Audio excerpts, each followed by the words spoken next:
someone will say, Brian, I can literally buy any business. And I'm talking to some of those people. I'm like, oh, really? You want to go buy a bathroom cleaning business? And they're like, well, not a bathroom cleaning business. I don't want to like clean toilets. Welcome to Hello Grow, the #1 growth podcast in the world. I'm Court Brady. Carlos Souza's out today, and we have Brian HANKS. Stoked to have you, bro. Thanks for having me. I'm honored you'd have your audience listen. Thanks for being on the show. So, quick introduction to Brian. You have an undergrad from BYU. I do. And then you went and got an MBA at Michigan. Correct. And then you went to Northwestern for a CFP Right. to be a financial planner. I did. After that, well, in the interim of all of that, you worked at Goldman Sachs, B of A, and you were a CFP and kind of a fractional CFO specifically for dentists. Yep. And now you own dentalbuyeradvocates.com, and you're the author of How to Buy a Dental Practice, which has 4.7 stars Yes, on Amazon and hundreds of reviews. It's actually a big book. So it's also relative. For that niche, it's a big book. Yep. And I thought of a couple attributes to describe you from our interactions. I've had the treat of knowing you for a couple of years, working with you on the nonprofit board. And grounded, intentional, and thoughtful are the three words. I think you're a thoughtful, kind person, but I think you're also very thoughtful in what you say, how you say it, the message you're trying to get across as you speak. Made my day. Appreciate that. So tell us real fast about Dental Buyer Advocates, what the company does. It's a unique company. I know you guys have podcasts, you've written books, you have consultants. Tell us about your team, what you guys do.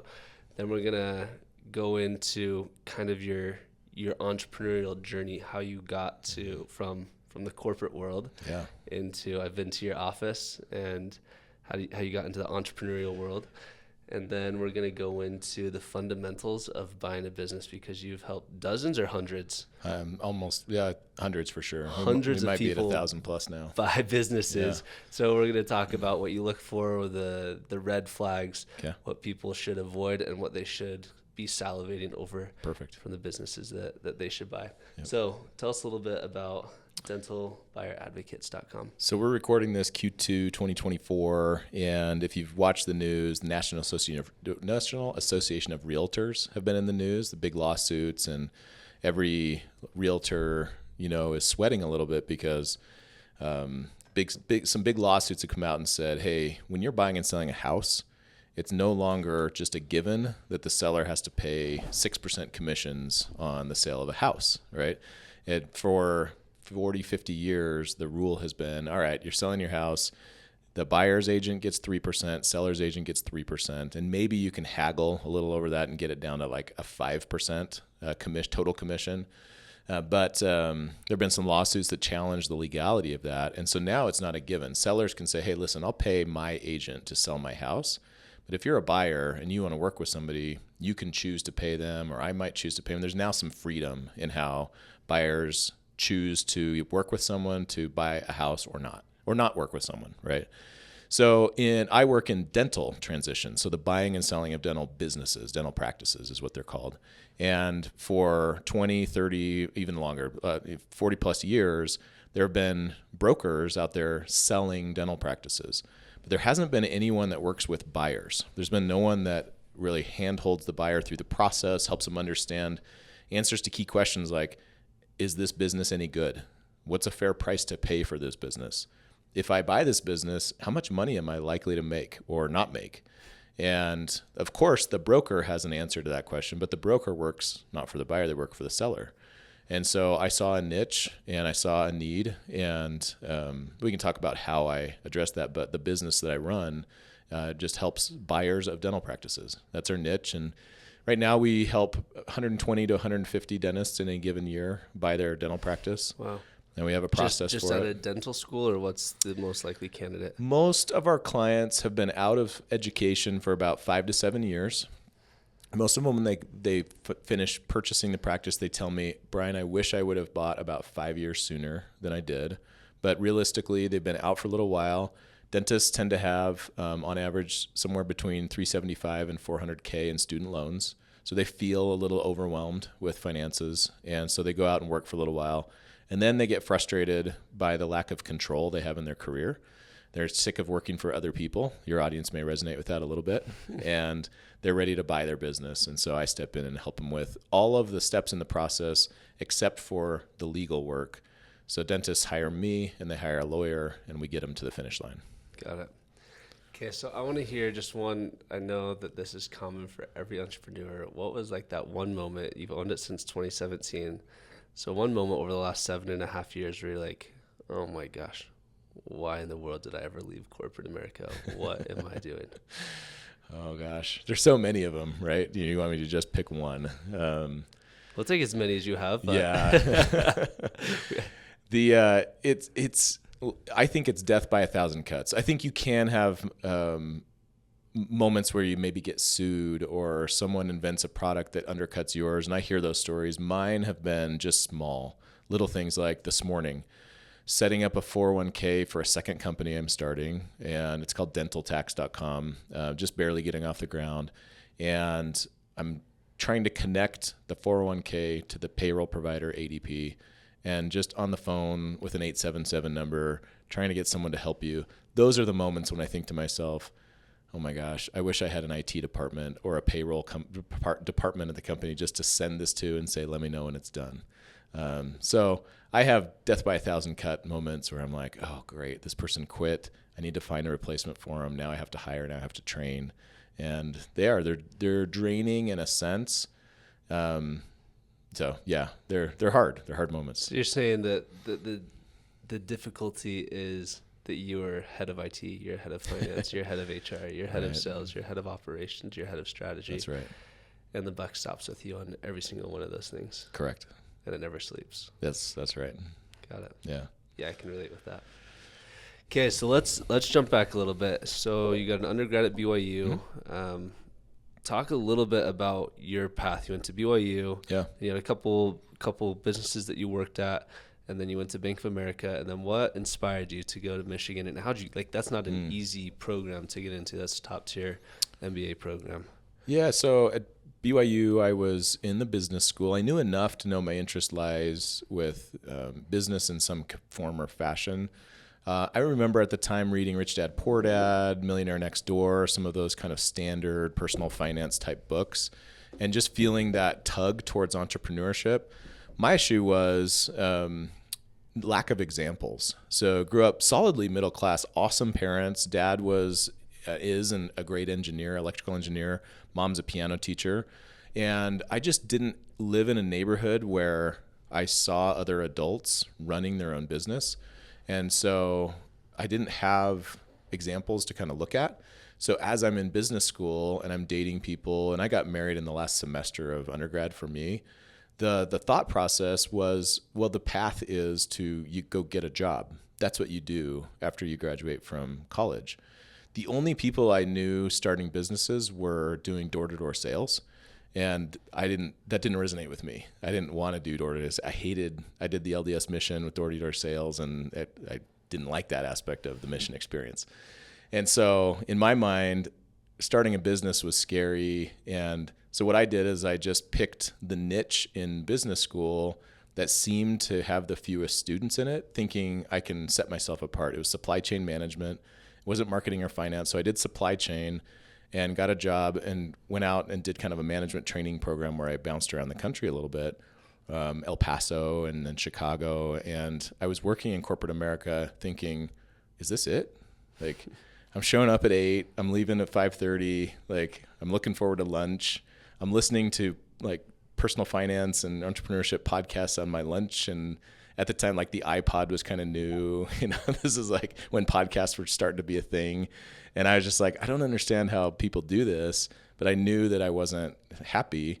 So I thought, well, I really like investments. I like the stock market. Like, how do people do private wealth and investments? And so I went and really studied hard for the GMAT, got a decent enough score where I could go and I got into Michigan and Chicago and Kellogg and some of these schools. And I picked Michigan and got my job at Goldman Sachs as part of the internship in between those 2 years of business school. I hated it. You hated your time at Michigan? No, I hated my time at Goldman. Goldman. I was on Wall Street, lower Manhattan. Like I thought this is it. Like I've arrived. I'm at Goldman. I'm on Wall Street. And like, I was like, oh, this is just door-to-door sales. Just on a bigger scale. Way bigger getting scale. More money, bigger upside, bigger downside. Yeah. At the time, you had to have 10 million liquid to even be, you'd be a small potato client of Goldman at the time. And that was the game. Go find $10 million. And I remember thinking, well, that's terrible. I'm not actually helping anybody. Like I was looking forward to actually making a difference in people's lives. And so I networked my way into a job after business school, still using that skill set of personal finance and investing as a CFP, but just at a smaller firm. And the niche happened to be dentists at that firm, which is how I got into dental. Okay, so you have a couple things that are very, very interesting to me. You said that I realized I wasn't happy. Yeah. So I want to talk a little bit about solving for happiness. Sure. And wonder if that's what you did. And then the second thing is that you thought you wanted all of these things. Like it seems like that. Totally. You went to a competitive undergrad, extremely competitive MBA program, and then ended up at Wall Street to figure out, I don't want this. So what would your advice be on, would you recommend people try to solve for happiness? Is that what you were solving for? And then the second question, how can people, similar to the entrepreneurial experiment, figure out if they're going to love what they're going to end up doing, or if they're just in love with the idea of doing it, but wouldn't actually love the activity? Okay, good questions. So let's solve for happiness first. I think I did solve for happiness at the time. If I could go back with a time machine and give myself advice, it would be to solve for energy. So think about what energizes you. So I knew enough, Court, that I knew I wasn't scared of hard work. But I also knew that the bureaucracy BS that you put up with at a Fortune 500 company of performance reviews, and you have to check this box. And if you are a great employee, you'll get a 3% raise. But if you're just a mediocre employee, you get a 2% raise. And just how demotivating that would be for almost anybody. That solving for energy would have been my advice. What energizes you? What are you reading for fun? Who are you driving by and wondering about their business? What gets you up in the morning and what keeps you motivated? And it's a subtle shift on happiness, because happiness is fuzzy. It's hard to define, but I think energy people relate to and can quantify a little bit better. So solve for energy. The quote that we've said on the podcast before is energy is the currency of high performance. Yeah. And talked about how happiness combined with progress is one of the purest forms of happiness. Totally. Hard work combined with progress. And I think that fits totally into energy. Yeah. You have to have the energy for the long term, put in the hard work, which is going to lead to happiness. Yeah. But don't aim at happiness. Right. I love that. Your second question reminds me of a story from Jack Welch. He wrote a book called Straight from the Gut, and I think he wrote another one called Winning. Jack Welch was the former CEO of GE when they were in their heyday. And somebody asked, there's like a Q&A section in the book, Jack, what about this problem? What about this problem? And somebody asked a version of that question, like, I'm not sure what I want to do when I grow up, and will you please help me know what I should do? And I love Jack Welch's advice. It was, hey, you got to do it the same way everybody does it. You try things, and if it doesn't work, you pivot. And if you have to try 2 things and pivot once, good for you. If you try 10 things and you have to pivot 9 times, well, you're learning a lot along the way. And at some point, maybe you're avoiding, and you can be honest with yourself about pivot, whether or not that's right. But I think what a lot of people imagine is going to happen is I'm going to be able to shadow the person. I'm going to be able to do the internship. I'm going to be able to read the book, and I'm going to have this light bulb moment of this is the career for me. And if somebody had described what a dental buyer transition advocate was, it wouldn't have even made sense to me at the time. And the energy for me has come as I've mastered the subject. So the energy has come after mastery. But I wouldn't have been in a position to master the subject if I hadn't made some pivots and changes along the way. So did I get things out of my undergraduate degree? Yes, some. Did I learn a lot about business in undergrad? No. Did I go do a top 10 MBA program in the country and learn amazing things about like corporate strategy and valuations and all kinds of awesome stuff? Absolutely. Did it teach me how to run a business in any way, shape, or form? No, it did not. I paid $160,000 to the University of Michigan, and they taught me absolutely nothing about how to run a business. So, like, I'm running a business now. Do I look back and think, oh my gosh, my MBA was a waste of time? No. And it's not just because I made relationships and I got to take 2 years off of work and all these things, but I wouldn't have gotten to where I'm at without trying things and pivoting. So don't be afraid to pivot. So I wrote this quote down, and I don't know why I wrote it down, but it applies specifically to this. Okay. I'm sure you know who already said this. You can't connect the dots looking forward. You can only connect them looking backwards. You have to trust that the dots will somehow connect in the future. You have to trust in something, your gut, destiny, life, karma, whatever. I love that. Now, is that Stephen Covey? Steve Jobs. Oh, Steve Jobs. Okay. The other Steve. It's the other Steve. The more notorious Steve. So can you connect and link the dots looking backwards? Let me think for a second. A couple common threads come to mind is I trusted myself enough to make the next step, to make the next leap. Another thread was I was able to surround myself, primarily this is credit to my spouse, my wife Natalie, with someone who would support me and not question me. It would be really hard to solve for energy and to pivot if there's always someone kind of pulling you back and saying that's too risky. What do you mean by not question you? Did I say not question? Yeah. Not question my ability. Got it. But have question, like it's okay to have questions. Well, how are we going to pay for groceries? That's a good question. But can Court really do this thing? Can Brian really do this thing? Wasn't a question that I got. Yeah. And that belief in me was, I believed in myself, and I was fortunate enough to have a partner who believed in me also. That's what I mean. Thanks for sharing that. Yeah. Okay, let's fast forward all the way to the point where you decide to take the leap into entrepreneurship, and then we're going to go through the fundamentals of why someone should buy a business and how to assess it. Yeah. And we're going to give everyone all the education in your multi-hour book and all the things you've done over the last 7 years, everything you've learned in 20 minutes.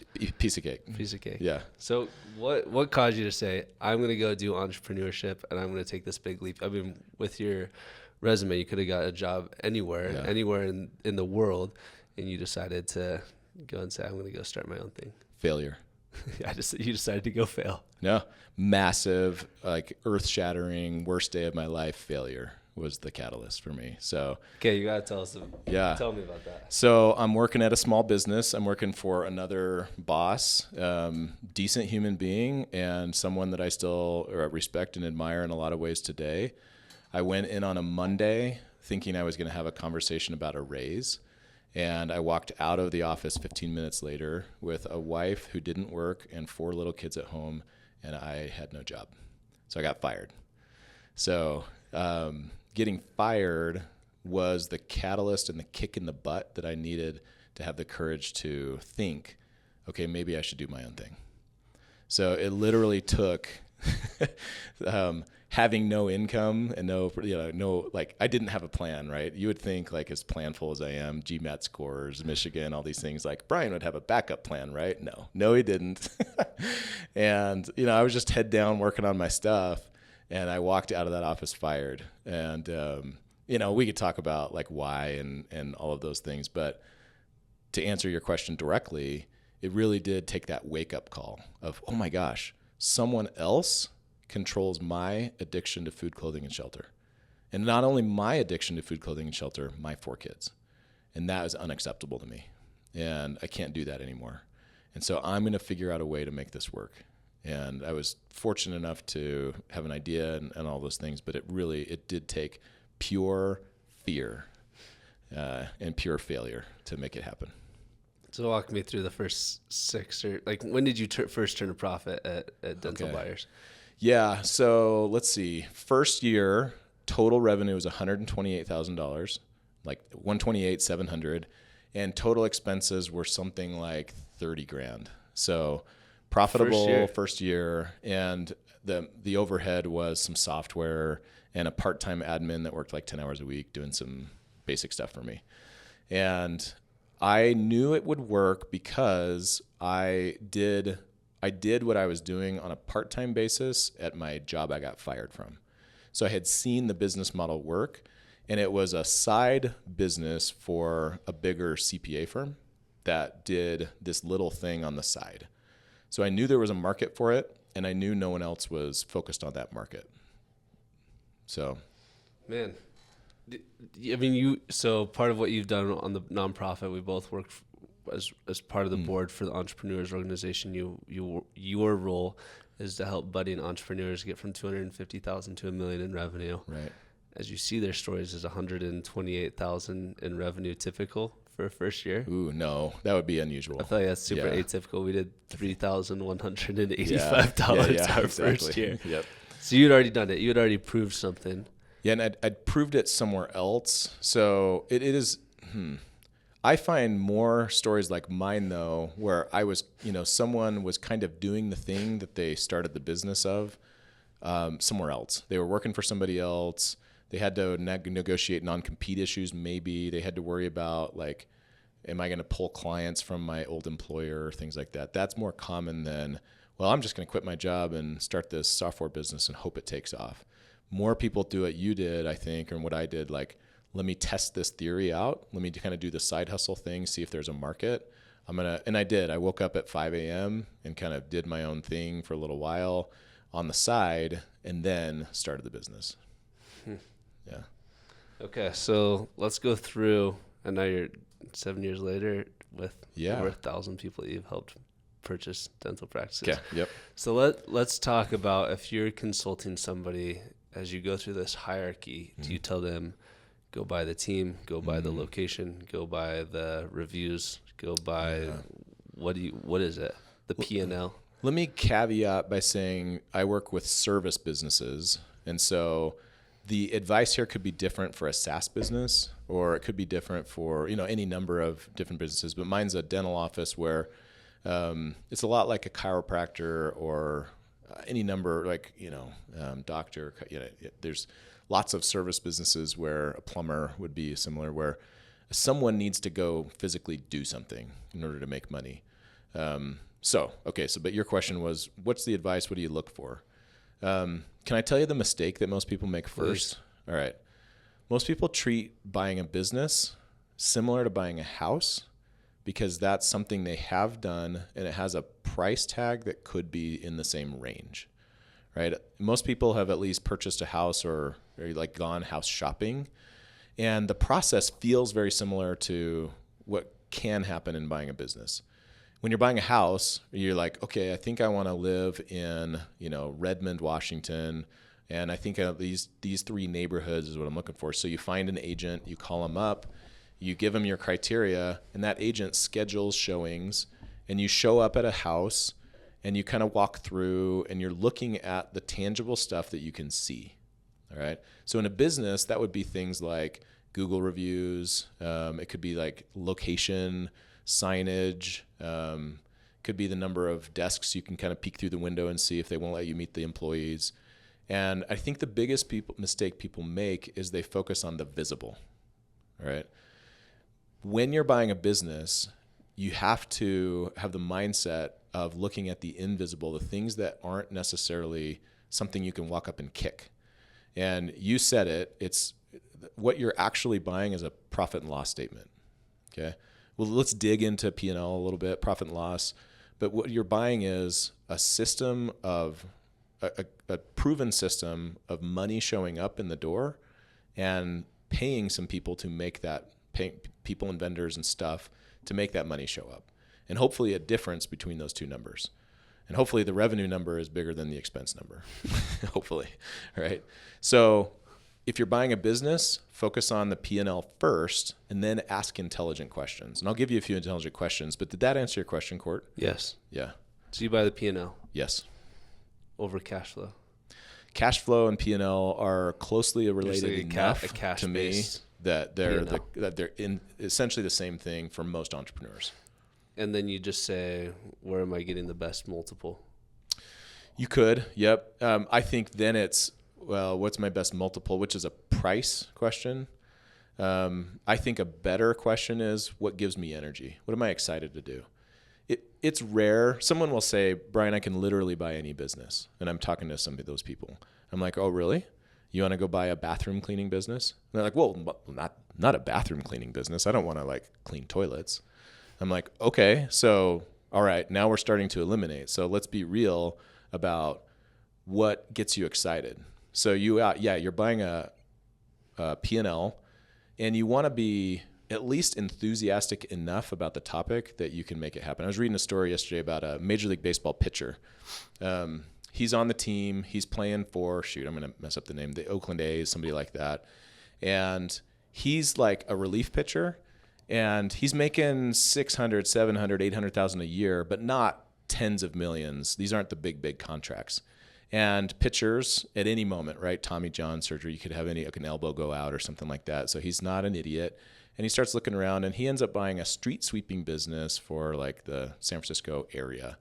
And like, okay, cool. That guy bought a street sweeping business. Those big trucks, with the circular, they're driving around. On my cars for in all the liberal states. Yes, exactly. And yeah. Don't forget the red light cameras. I get a few of those. It's like, all right. And he can be passionate about that, but can you really be passionate about being an arborist, actually climbing up and chopping limbs off of trees and not dropping them on Fluffy the dog? Like, okay, like that's what your business is. If you're thinking to yourself, I will just hire people to do that, you're toast.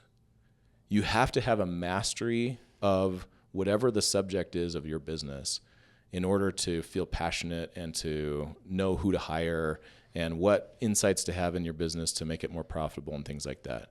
Buying a business, people I think have a vision that they can buy and treat it like rental real estate. Well, I'll hire someone to manage it. What's the problem? Well, the problem is hiring someone to management comes after you've managed and mastered the business yourself. What's interesting is you say that. That has not proved to be true with me in starting a company. Good. Tell me more.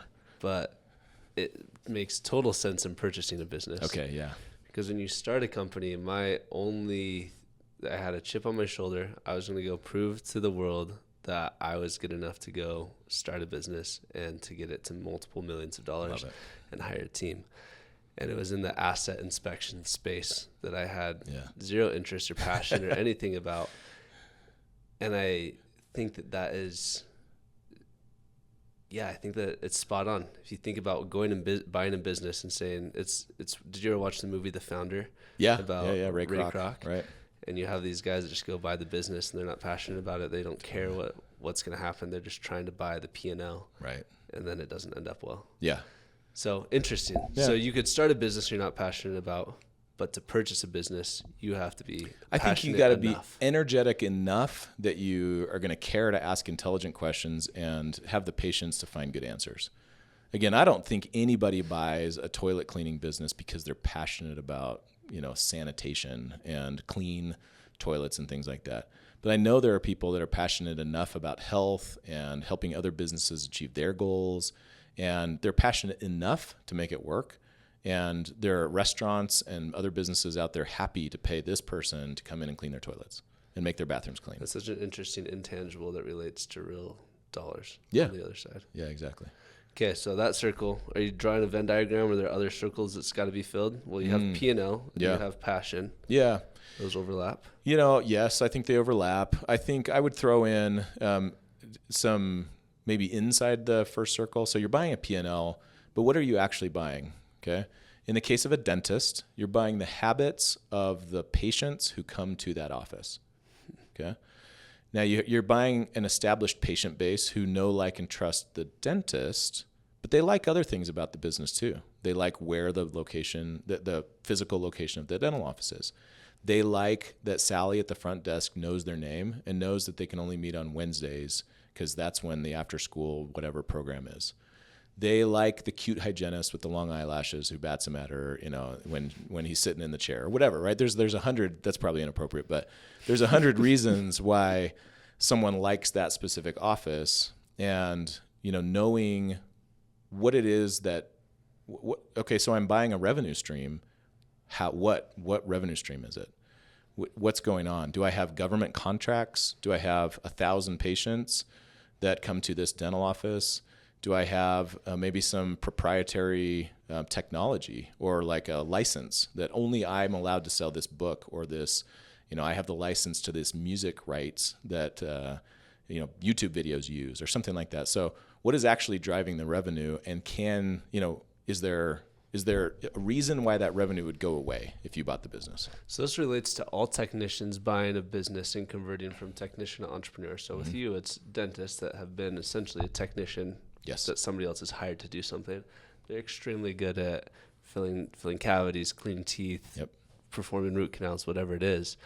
But all the stuff that you're talking about is not that. Yeah. So how do you shift someone's mindset enough to the degree where they go in and they don't look at it as a technician, but they actually look at it through this lens? Okay. Part of it is art and part of it is science.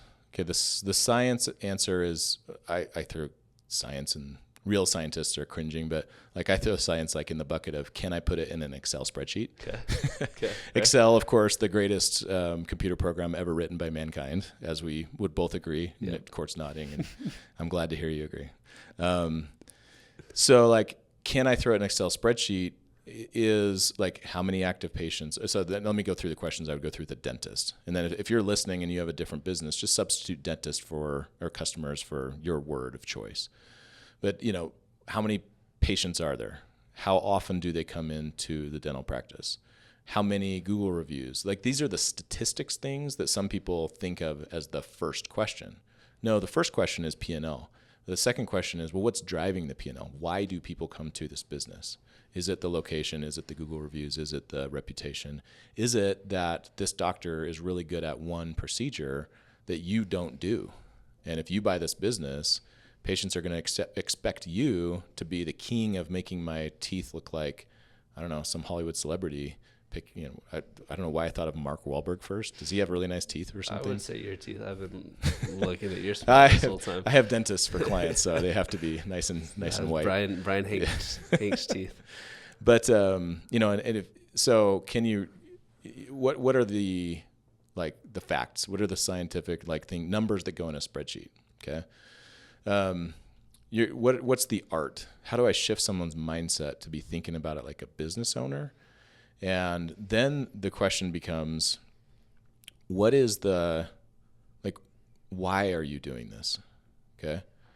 The upside. Nobody has a problem thinking of the upside. Court, I can't tell you, my boss sucks.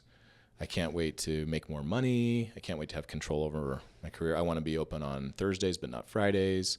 I want to take 6 weeks of vacation, but right now I can only take 3. Right? Everybody has the... Yeah, that conversation when you're going to have to wear this hat, this hat, this hat, yeah, this hat. Yes, exactly. The trade-off conversation. That's right. Okay, so what's the cost, right? So here's what I do with dentists is I say, all right, you're the technician. That's worth, and I'll use easy math, and I'll actually give you some real numbers for dental practices. Let's say we have a dental practice that has $1 million in revenue, okay? Average overhead for dental practices is about 60% on average. And so that leaves $400K in profit for the owner. But that profit is it's made up of 2 things. It's the technician's value by doing fillings and working on teeth. But it's also the risk and the annoyances, the trying to connect 401ks to ADP stuff, right? And so I say, all right, if you were a technician, an employee of this dental office, how much would you have made of the 400? And usually the answer is about 250. Okay. I say, okay, you're buying yourself a job that's paying you 250 and you're getting, what's the difference between 400 and 250? And they go 150. Okay. Bonus. Then you're getting 150 for the hassle of running a business. You get the upside. You get to pick the days a week you work. You get to hire and fire who you want to hire and fire. You get all the cool stuff. But when the plumbing goes out or when the roof falls off the building or when the patient tries to sue somebody, it's going to be that 150 is your compensation for handling that. Are you comfortable with that number, Court? And that's when the people go, oh, okay, I got it. And that's technically a number. I guess technically it goes in a spreadsheet. But that moment of recognition that I am paying money for some profit for a P&L, but there's a cost and there's an upside, but there's a cost that goes along with that. And we can put a number to it.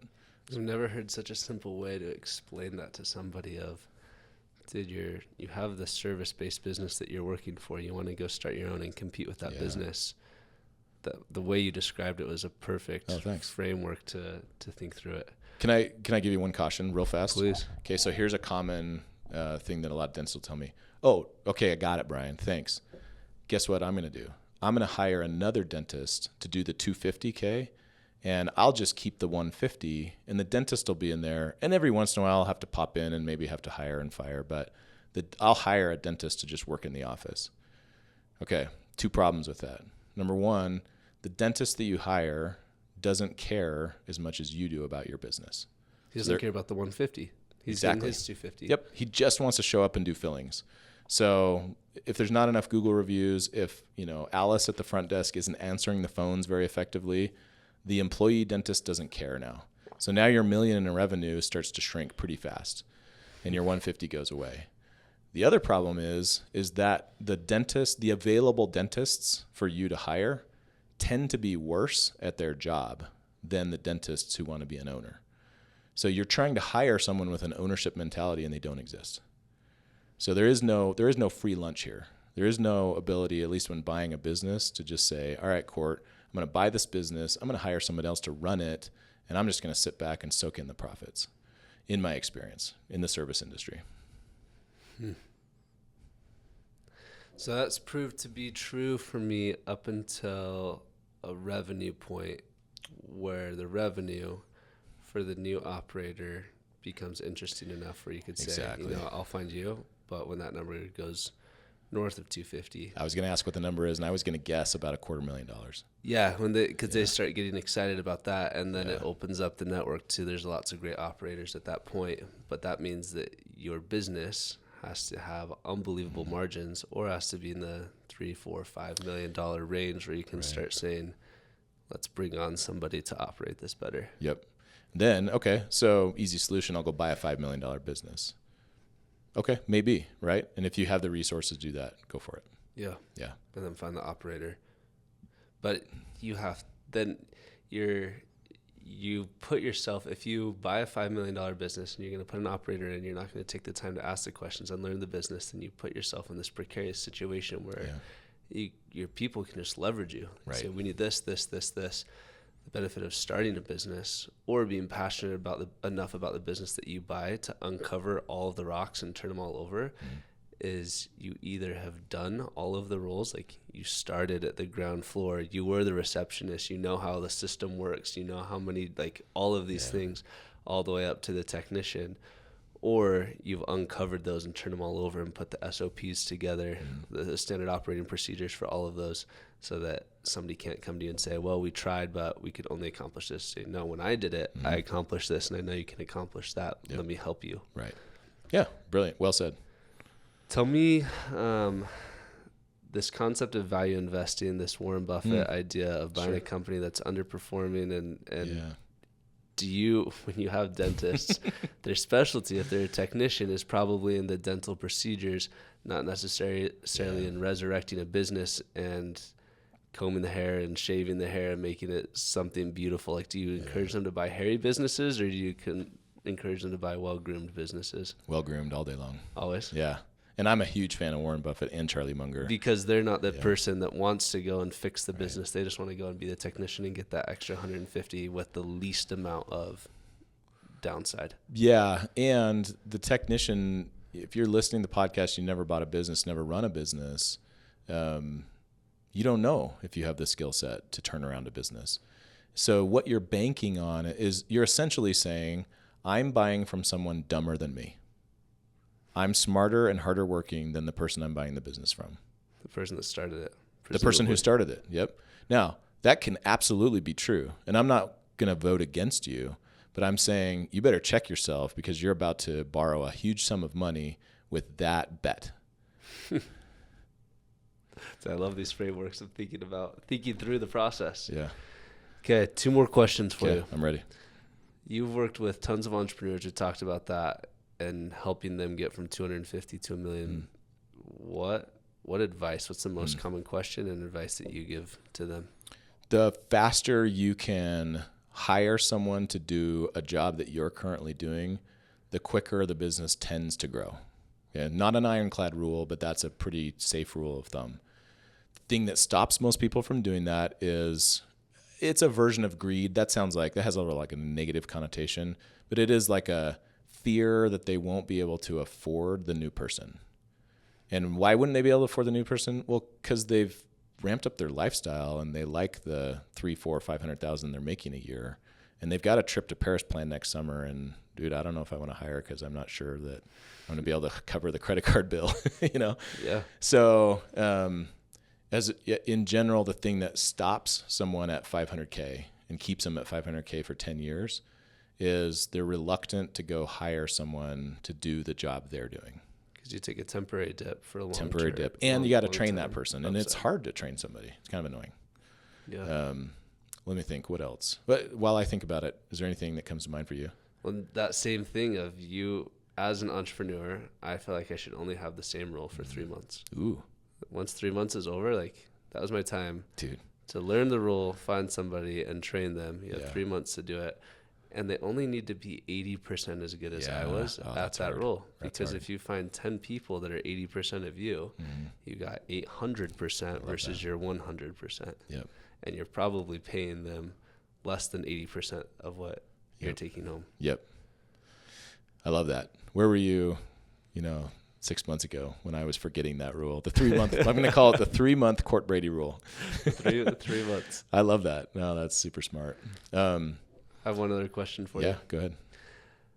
If you're sitting across from 25-year-old Brian, what's he going through, and what advice do you have for him? I think I fall into a similar category to a lot of entrepreneurs where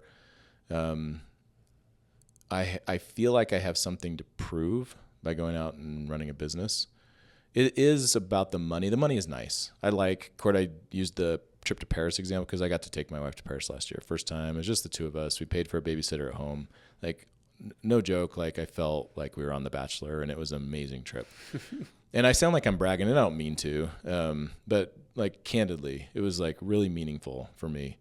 And like, I realized that little trips like that and the new car instead of the used car and all of that, it really isn't filling a hole. And being an entrepreneur is trading one set of problems for a different set of problems, right? So, and I'd trade them all day long, by the way. I would trade my 401k ADP connection issue for Fortune 500 BS and like needing to be in the office at 4:30 on a Friday, even though you have nothing to do because you got to show FaceTime to the boss. Like, I hate stuff like that. I would trade my entrepreneur problems but they're still problems. And so I would tell 25-year-old Brian, think about why you feel so motivated to do things. And don't be afraid to ask for help understanding yourself better. What is it about the way you grew up? What is it about your parents that was awesome and was hard for you? What are the holes you're trying to fill in your life and in your sense of self? And are there people that have helped others with the similar problems? Therapists, life coaches, mentors, people that can help you realize that you are normal. And even though you might feel inadequate at certain times, you're normal and you're loved and you're worthy of love. And that 25-year-old version of me, I think could have told you, yeah, Court, dude, I'm worthy of love. But I don't think he would have felt it deep down in his heart. And I can say that today, I feel a better sense of that. And it's still something I'm working on. Thanks, Brian. Yeah. This has been awesome. Thanks for having me. You've been watching Hello Grow, the world's #1 growth podcast. I'm Cortland Brady. I'm Carlos Souza. If you've watched this video so far, it means that you like the content that we're putting out and the people we're interviewing. We're putting together a community of business leaders, entrepreneurs, and sales leaders. You liking, subscribing, and sharing this content helps us reach those that are going on that journey. If you want to be a part of this community, please subscribe, smash that like button, and turn on those notifications.